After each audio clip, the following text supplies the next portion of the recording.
Get Pucked. Hello, everybody. Welcome to the Get Pucked podcast. Dave, Matt, and Vito here. Gentlemen, we are a couple days out of the draft. How are we feeling? Finally happy to get this over with. How about that? I think you and many people feel the same way. I think if anybody, for myself anyways, if I see another mock draft, I might go insane. But I understand the hype. I understand the excitement for it. And as much as it drives me nuts, I will probably read every mock draft I see personally. I feel like the worst kind of fans come out at this time of the year. The worst ones.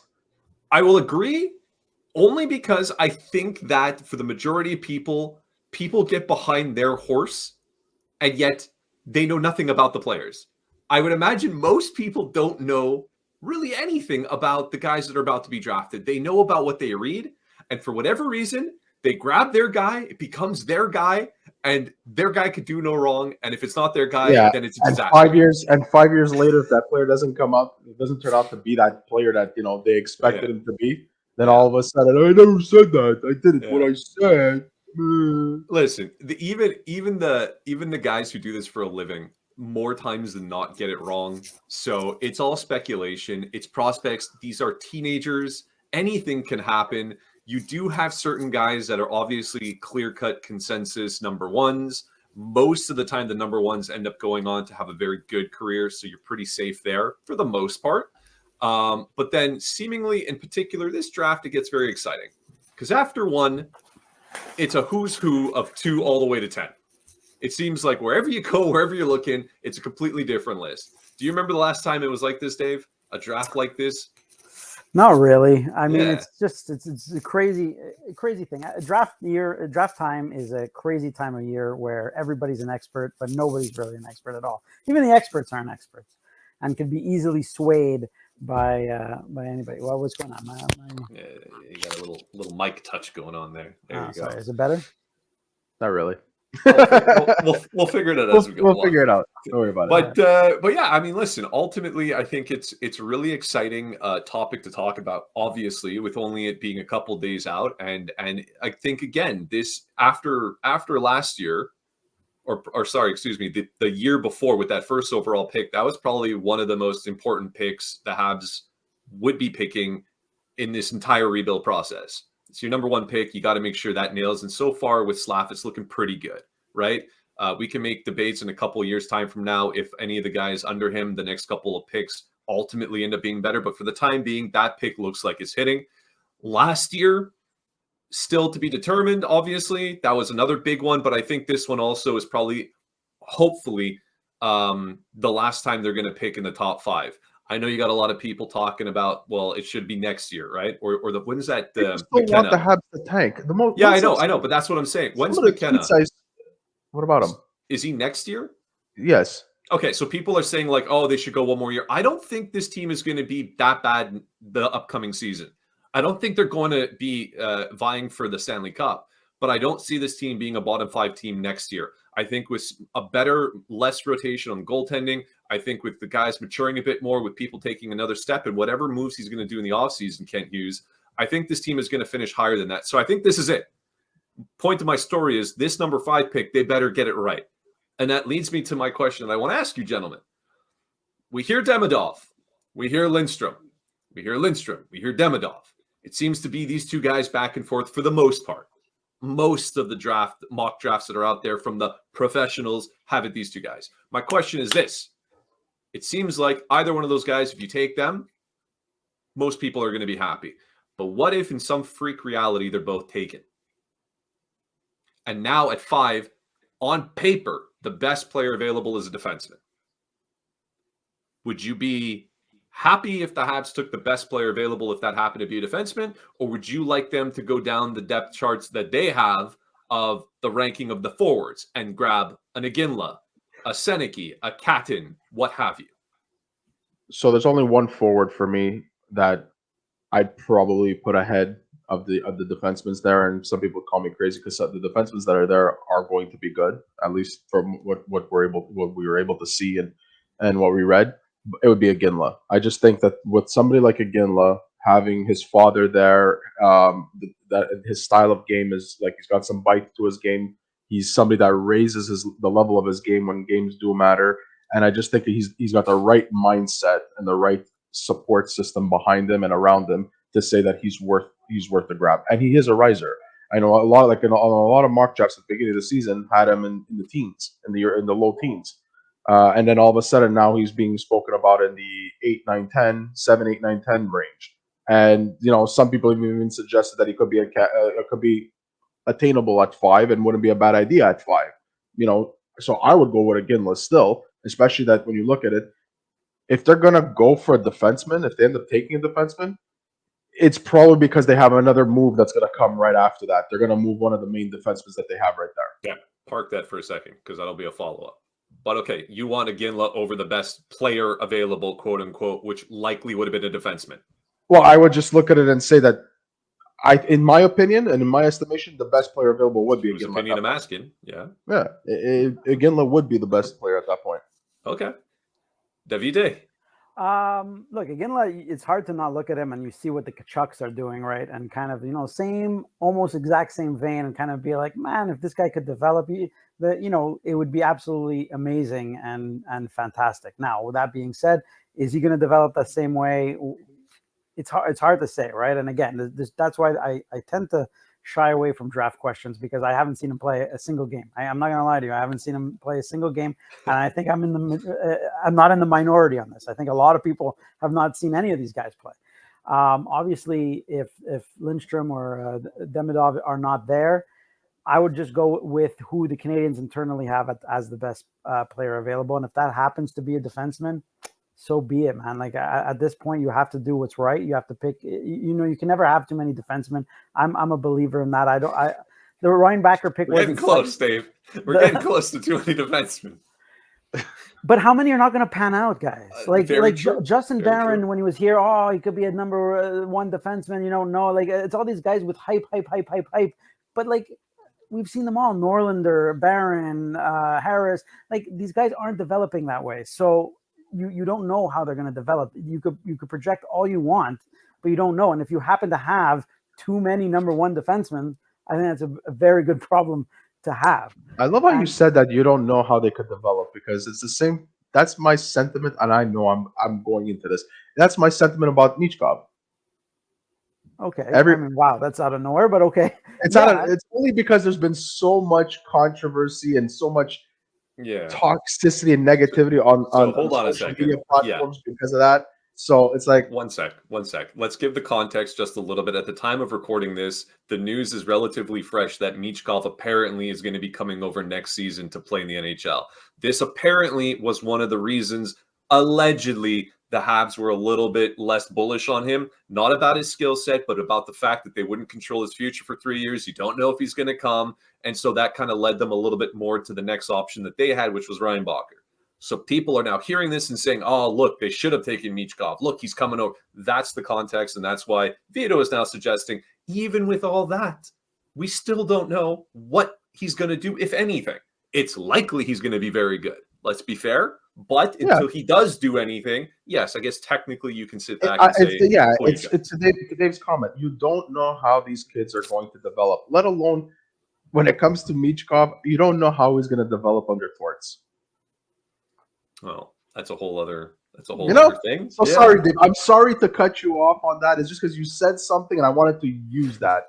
I mean, it's a good point. I mean, I think Michkov fit what the Canadiens fan base wanted, and a dynamic star, offensively gifted forward. That's what they wanted, right? And he was available, and they didn't pick him. Understood. Whether he develops into that, I don't know. And again, I have not seen one game of Matvei Michkov's career. So not many people have. Not many people have. Even the people who see the highlights, you could watch a highlight pack after highlight pack after highlight pack. You could put a highlight pack together, I promise you, for absolutely anybody that. Well, we did. We did. If you go look at our channel, on his draft year, we actually put a highlight pack of Matvei Michkov. Yeah. I liked what I saw, but those are highlights. You know who else had good highlights? Trevor Zegras has had good highlights. Every player that's with some skill has good highlights. Gentlemen, please, for a moment, if I may, I understand what we're trying to do here, what you both are trying to say. At the end of the day, though, you do have guys. We, the three of us, have not watched a lick of these guys play. but there are guys that are out there that have given out their opinions that this is what they do. Now, Yes. they can get it wrong, and they have, but a lot of times they do get it right. And the consensus, we're talking across the board, was this kid should have gone to no matter what if he wasn't from Russia. That was the reason he should have gone to. I'm not denying his talent. I'm not denying his skill set. I'm not even going to deny the fact that he may end up being the next Kaprizov, as some people suggested. He could very well turn out that way. However, with what we saw on social media, the moment we've got that news, and people are saying what happened there, it's Kent, you should be fired. It's a fireable offense. Okay, Ryan Bacher basically is now a bust because Michkov's coming over. Among other things, it's like, God, everybody, slow down. Listen. Take No, a breath. You're talking about the fringe of the fan base. Yeah, you can't that are let credence to overreacting stuff about like that. every single thing that happens.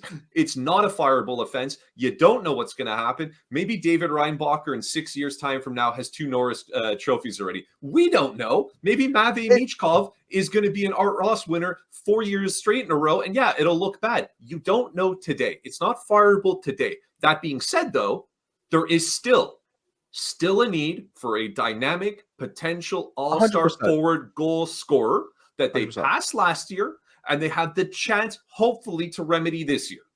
Now, I don't know the comparison Demidov to Michkov and who should have the higher ceiling or the better. I don't know, but I know that Demidov apparently is an incredibly skilled player, and my hope is that he's there at 5, and that's who they take. That's personal. Now, the question comes back to, if he is gone, if the other teams ahead of them, the Canadiens, that is, see this and they also agree, and they're like, yeah, we don't care about our needs. Most of those teams need defensemen, but you got a guy with this skilled, we want him. They take him. Columbus takes Lindstrom, hypothetically. They need centermans like no one's business, so there's a good chance that happens. Now you're back to the situation where you do have a bunch of really good forwards that are going to probably be very good forwards. And that's just not a Ginla. I know Ginla is your flavor, Vito, but there could be a Sennecke or a Catton or whatever else. It's possible. But my point is, defensively, or rather from a defensive perspective, it seems like on paper, if the order comes down that Demidov and Lindstrom are taken, it's very likely that one of the very, very high prospected defensemen are available.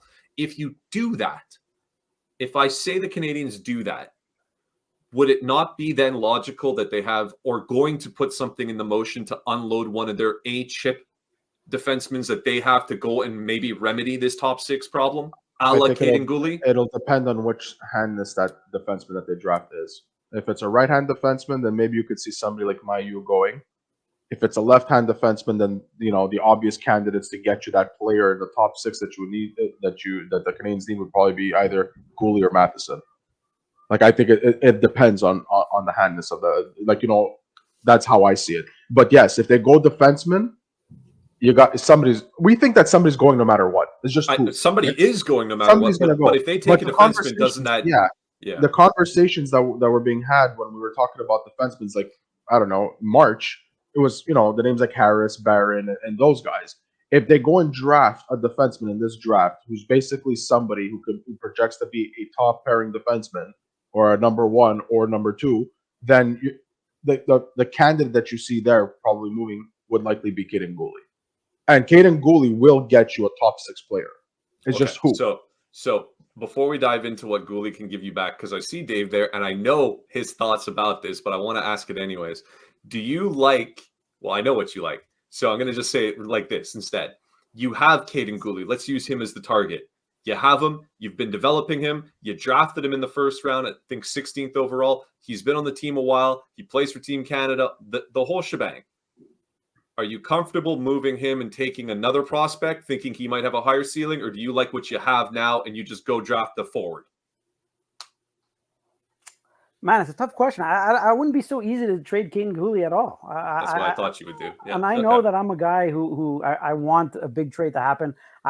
This team needs top 6 help like no other team in the NHL historically and right now. Like they just need scoring, and they need dynamic goal scoring, and they need it quickly.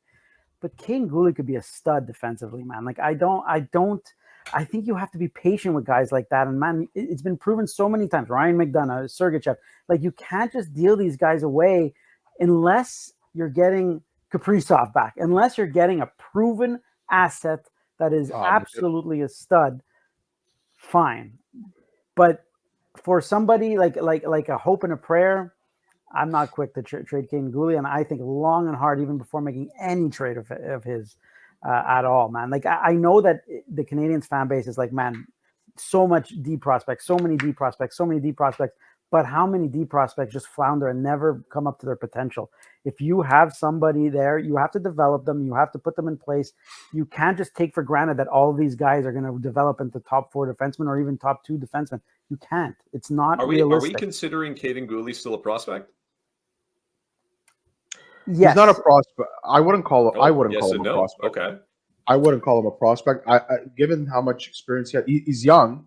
He's not even hitting his. He's not even in his prime yet. He's about 100. I think it was Eric Engels who made the calculation. He's about 155 games away from entering his prime years or having enough NHL experience to say, okay, he's going through there, right? Well, so that's 2 years away, man. Like, and that's 2 uninjured years away. Like, so that's the concern. I was going to say that the concern with Guhle is his injuries are starting to accumulate a little bit. But when he's healthy and he's playing, there's a lot of elements of his game that you see from past defensemen that most of the times you look and say these are Hall of Fame defensemen. You know, like there's Shea Weber. There's a bit of Shea Weber in his game. He's got some nastiness, a bit of the old school hockey, Kaiden Guhle when he's there, but he's got the mobility. He's able to keep up with the speed of today's NHL too. You know, there was games where he played against where he was defending against Crosby and McDavid, and he handled himself very well. Like if you pluck him out of the Habs roster, and he's doing this at the age of 23, and he's still not in his prime years yet, there's going to be a hole there for the Montreal Canadiens. And when you think about even the defensemen that they would draft now, you're basically going to have to say that it's going to take another 2, 3, maybe 4 years before that defenseman, or 5 years before the defenseman that they draft now could start doing what Guhle is doing or better. So unless you draft a guy who is going to be of the same ilk, hypothetically, as a Quinn Hughes or an Adam Fox, or guys that ended up being that good after only a couple years. Well, hold on. Adam Fox really kicked it up at the age of what, 24, 25? He's like, Adam Fox was falling into the top 5 defensemen of the league. He was around that. He was around 24, 25, or 23, around there. Let's check it out here. And again, right? I mean, just from Cale Makar. We know Cale Makar is probably the best defenseman in the NHL. Okay, in his third season, Adam Fox started to get 70 plus. Yeah, but how old was he at that point?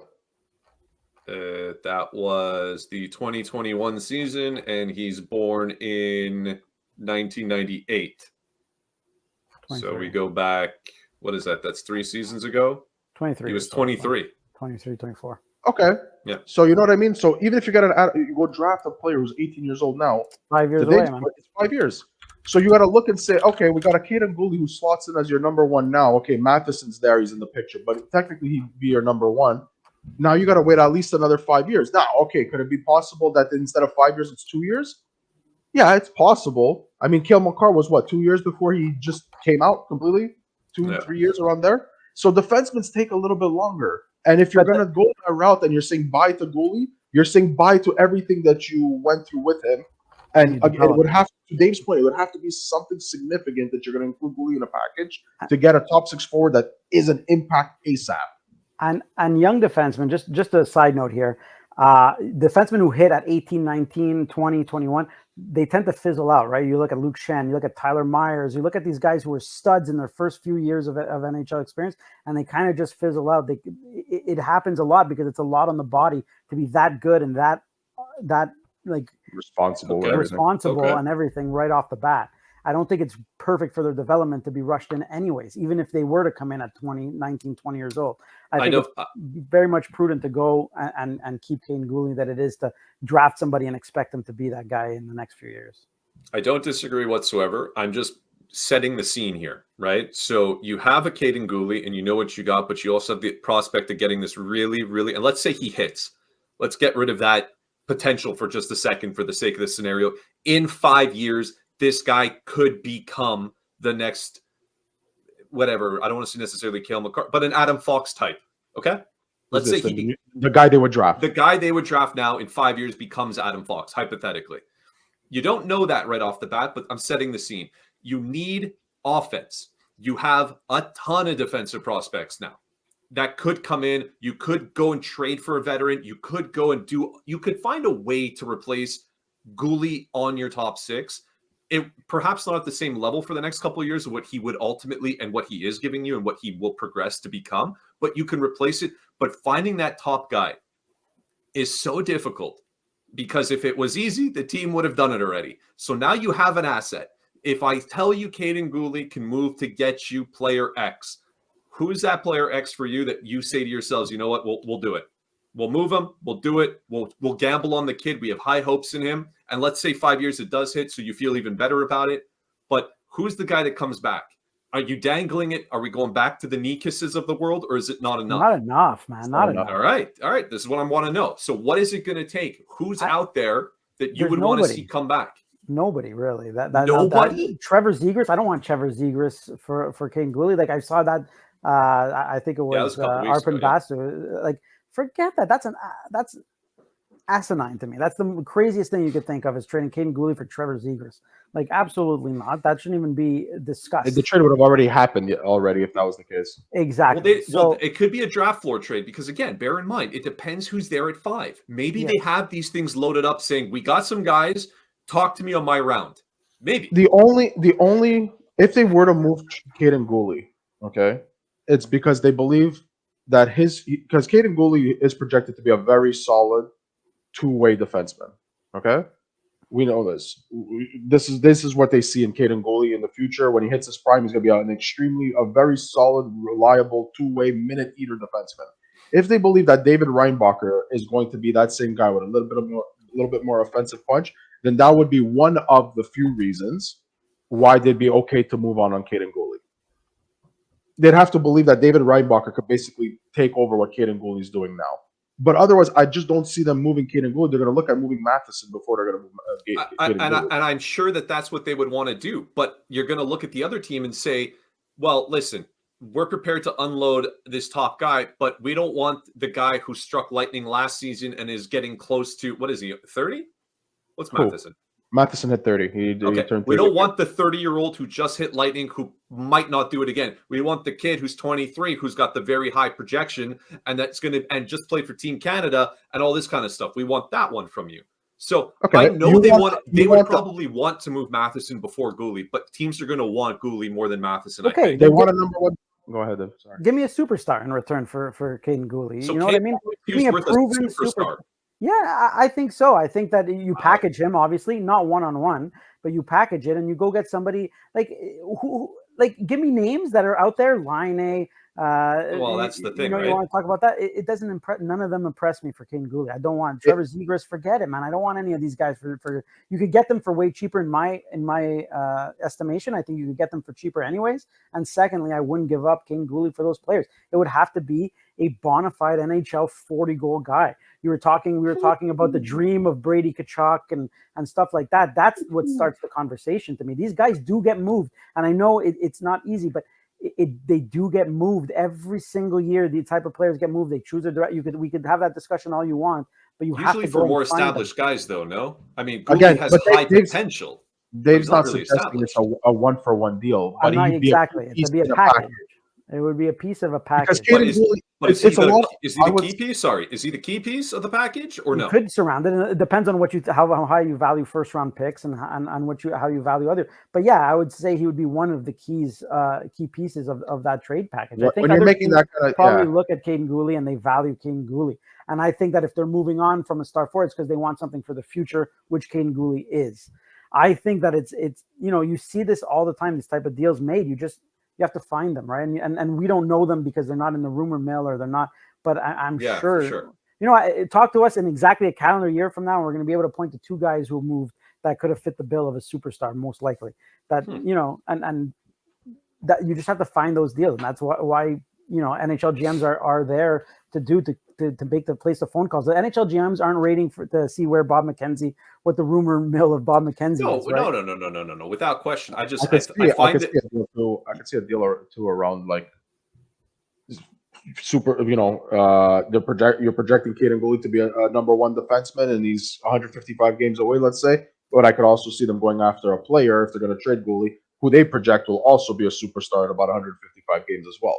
Where you look and say they're on equal footing, but in different positions. So But who fits that bill? literally you stole In the my words out of my opinion, mouth. in my opinion, I have a player in mind. It's Quinton Byfield. Well, Quinn Byfield's not leaving LA. He's though. not moving. So- He's not moving in LA. He's But not last year, when they had just acquired Dubois, first off, when they had just acquired Dubois and all that stuff, we spoke about Quinton Byfield. Yeah, and I said he was Because never leaving. Yeah. I said the same thing then. You actually gave this face because No, we Byfield- all agreed. the We all name- agreed that it would be a great pick. But LA now But the cards this is- dealt. okay, He ain't moving. Yeah, it's a player in that ilk. Is what I'm saying. It would be somebody like that. If I could see them, if you can't go and get a Kaprizov, that's crazy, right? It's crazy to even Yes, think of that course. Guhle would get a Kaprizov. Let's admit that one. But if you can get a player that's of a equal potential, or a number one defenseman for a number one winger, let's say, or a number two winger, or is projected to be one, then you could maybe look into that. Okay. So how about from again dipping back into the rumor mills, the kid out of Winnipeg? Apparently he's not satisfied, or he's finishing his NC 2A, and he might not sign there. This guy went top 15 in his draft too, I think. High projections.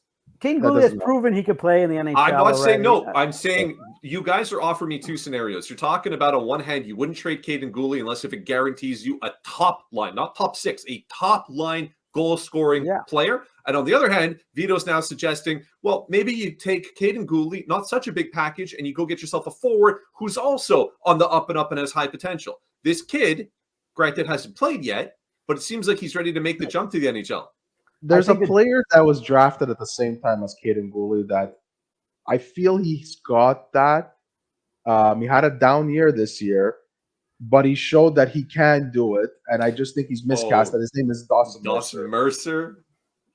But again, listen. It's harder, in my opinion. In my opinion, it's harder to find and develop number one or top pairing defensemen than it is to go and find a top six winger who could produce. I would want a Dawson Mercer on the team. Don't get me wrong, but if we're talking what we're all talking here, he isn't the guy to start building the package around. With you put Guhle in the mix to go and acquire.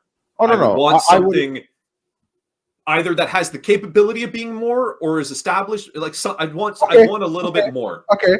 What if it's Dawson Mercer in their 10th? What am I giving? Guhle and what? Guhle in 26. Yeah. Who would say no to that? Why would they do that? Yeah, I don't think New Jersey why does would they that. Do that? But even at that, New Jersey's at that fits point. What the Canadiens are trying to do. I don't know, man. I don't know if it. I don't know if I'd do it. I don't. You wouldn't do Dawson Mercer in the 10th for Kaiden Guhle in 26?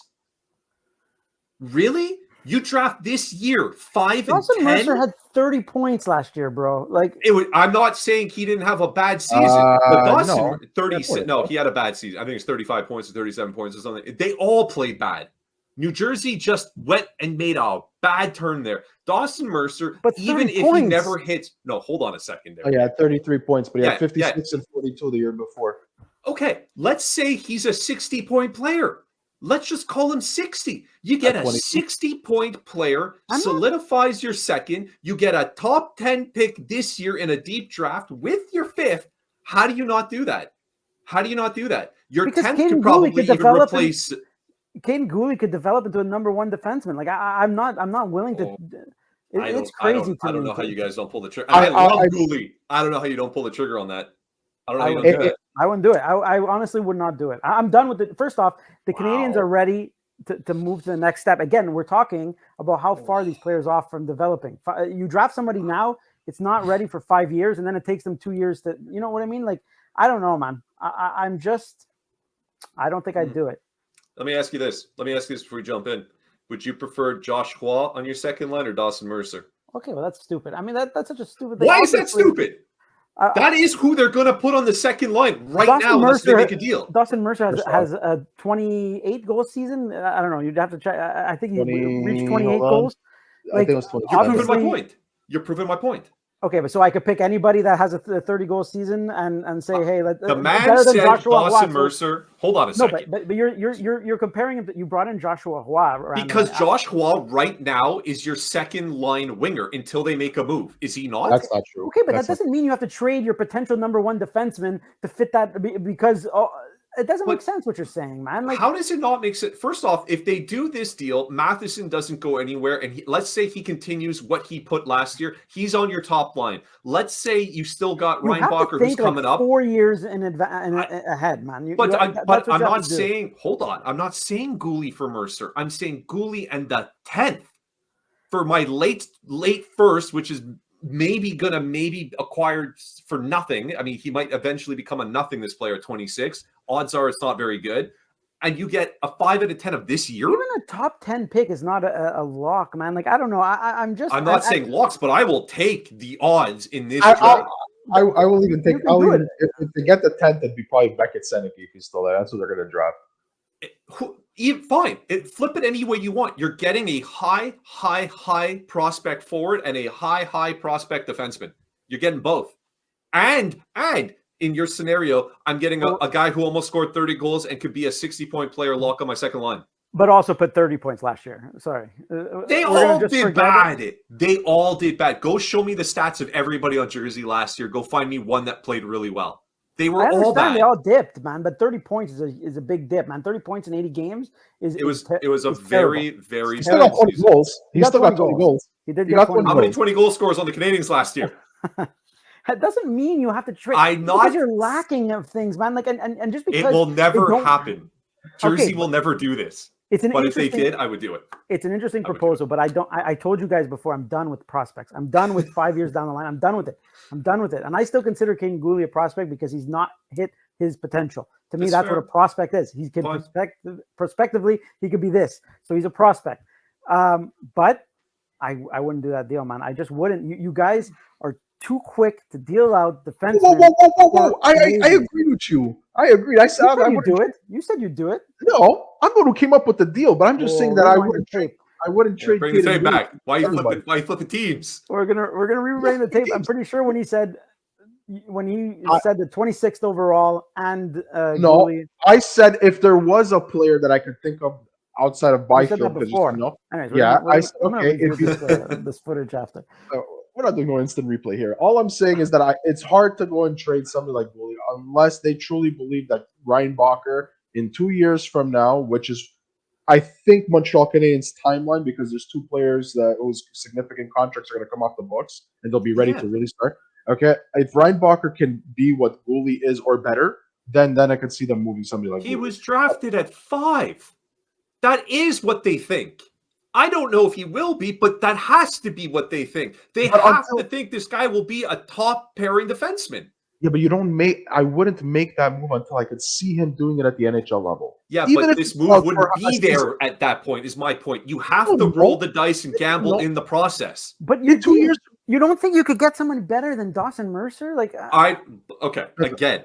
You guys are stuck on the yes, I think you can do better than Dawson Mercer. But the fact that the man threw in the 10th, but he threw the 10th in, that means you can theoretically walk away from this draft with a Sennecke and one of the top defensemen, or an Igina and one of the right under the top defensive prospect. I mean, you're talking about a wealth that you can get. Who gets 2 top 10 picks? Who does that? That's huge. In a deep draft, that's huge. I would be very hard-pressed to pass on that. Would I maybe jump as fast as I'm making it out to be? No, I take a second, I think about it, because I do really like Guhle. I really do. But my goodness, boys, there's a possibility if they did this, if the cards fall the way they fall, you walk away with Demidov and Dickinson. You wouldn't want that? Who wouldn't want that? That's wild to me. And Dickinson is like not even of the top, I mean, probably 2 defensemen that, won't be there at 10, but you could flip it the other way. You could take one of the top 2 defensemen at 5 and then potentially get your next tier guy down at 10. Be it a Catton, be it Sennecke, be it maybe a Ginla fall, I don't know, Eiserman, whatever. Listen, I would think that at this point, if they're gonna do the move and move somebody like Guhle, it's gonna be somebody who comes in. It's gonna be a hockey trade. They're gonna do a I hockey would trade. imagine yes. I'd imagine It's- yes. it'd be a hockey I'm only responding based on your trade proposal that you said, which I I just can't put up a see scenario. Jersey You guys have doing been ever. stuck on this. Well, listen, Jersey is apparently looking for a young defenseman now. They are. They do have Luke Hughes and Dougie Hamilton's there. They want to take the next step. The problem is that if you speak to a lot of the New Jersey fans, they're trying to stuff Alexander Holtz down everybody's throat. And that's just not going to get it. I would never trade Kaiden Guhle for Alexander Holtz. I wouldn't even do Holtz in the 10th for Kaiden Guhle. Like, I'm not doing it. Which is funny. I think Holtz was drafted top 10, if I'm not I mistaken. don't care. Well, I I know. But I just, funny how, again, I'm how not these going to things play out. solve your problem by creating a problem for us. I'm not saying no. I'm simply saying that I think Dawson Mercer's stock is at his all-time low. I think he has a lot of potential in him. I think in this kind of situation, he would flourish here. Even if he ends up only being a 60, I'm fine with that too, given the fact you gave me the 10th also. I get 2 picks in this draft. I'm going to take a really good defenseman. I have good defensemen in the pipeline. I'm going to get a top forward. You want to repeat This the is a context lot of all things. this? I lose a decent chunk in one bucket, but I gain a super big chunk in the other one, and it actually makes this one not so bad. Is how I look at it. Would I want to do it? I wouldn't want to do it. I would feel compelled to do it. That's the difference. That's the difference. I really like Kaiden Guhle. I'm very high on this kid. I want him to be on the team. I want him to be a Canadian for his career. How would you feel if Come on. you trade away Kaiden Guhle and in 2 years' time he becomes like a modern version of Shea Weber? But how hey, about my guys? What happened to my guys? We got 30 goals on the second line. Not even 30 goals. But probably not even 30 goals. We'll probably get 25 goals and a 60-point season on the second line. Yeah. What about my prospects? Did Demidov come over in 3 years? Is he lighting it up? Demidov what about the defensive prospect? Has nothing to do Demidov with is not part of this equation. Sorry, not part of. They're getting him regardless. Sorry. No. If you Matt, if you go hold on. If you go back to the stop. If you go back to the initial context, the idea was if at 5 Demidov and Lindstrom are gone, you're drafted defenseman. Does that make Guhle expendable? So now you can't say they got Demidov. Okay, fair enough. I follow. Fair enough. If we are going to keep the same context, even though I feel like the New Jersey needs don't matter whether or not Demidov is there or not, they can still offer 10th and Mercer for Guhle and 26. It makes no difference because they're not there. But fine, if we're going to go down that road and say that he's gone, okay, give me Igina and give me whoever is there at 10, the next best defenseman. I still got to consider you have to do it. But I think you have to do it. You're getting the number 5 overall, regardless of this trade. So you can't just be like, so how about if you have the number 1 defenseman, Shea Weber type defenseman, but you also have Igina? You know what I mean? Like you're adding that as if it's part of the deal. It's not part of the deal. Forget that part. I'm not saying it's, but you can't forget it. It has relevance because you're also going to know it. Here, I'll say it has it in this capacity. If it were to get a pick in the top 10 because we didn't have a pick in the top 10 and we only had 26, that changes the context. But we have a pick in the top 10, and now you add a second pick in the top 10. That does change the optics of how the trade looks. So you have to bring the number 5 into consideration because it is a reality. They're going to walk away if they do this trade with 2 picks in the top 10, not 1. But okay, and if they don't make this trade, then they have Kaiden Guhle and a pick in the top 5. And I'd be perfectly content with that too. But if they're going to walk up to me and they're going to offer me a guy whose stock is an all-time low, who I think has some really good potential in him, you need offense, you bring him in. If you can work out other deals even and get an even better player, Dawson Mercer on your third line looks even sexier. That'd be even better. I would think, honestly, I know I brought up that proposal, but it goes back to Dave. If we're going to move Kaiden Guhle, it's going to be a part of a bigger package where you kind of see something like LA did to initially acquire Pierre-Luc Dubois and what they thought Pierre-Luc Dubois was going to be. And it'd be something like you have that piece plus another piece plus a draft pick. It's something that's much bigger to go and get that. I understand why you made this move. It addresses the need. It's a superstar or potentially a superstar. It's somebody that you're going to go give $8-9 million to without even thinking about it. It's that's if they move Kaiden Guhle. I would prefer that trade than the one that you proposed. But if the proposal came in the way you two guys are completely shoo-shooing it, There's not a chance in this world I would just shoo it. Would I pull the trigger? I feel like I'd be compelled to at the end. Would I jump to do it? No, I'd have to really think about it again because of how high I consider Kaiden Guhle on the team. But this draft is deep. You got a lot of good players. The fact that the consensus between 2 and 10 keeps shifting like this, that means theoretically, if teams pick guys and it don't pan out, you can get 2 guys that on a normal, if you redo the draft, could both be top 5 players. I just don't want to wait. So incredibly rare to get. I just don't want to wait another 3 to 5 years to get that defenseman. It pushes the timetable. It might push the timetable a little bit. I don't want that. We're looking at this rebuild, and we keep saying, okay, next year we expect progression. We expect them to, maybe fight for a playoff spot, depending what they do this summer. 2 years ago, we were saying, who cares? It's a rebuild. Like, doesn't matter what they do. Yeah. Now we're saying 2 years from now, when Gallagher's contract is off the books, when Carey Price's contract is off the books, and all that, you're saying there's all that money. That's when you're really going to see Montreal step it up and put their stamp on the Montreal Canadiens of the future. So I'm not moving Guhle unless he's one of the 3 main pieces in addition to Guhle to go get that. I can't believe Kent Hughes made that kind of deal. That and again, takes the Montreal Canadiens from here and brings them to they're there now.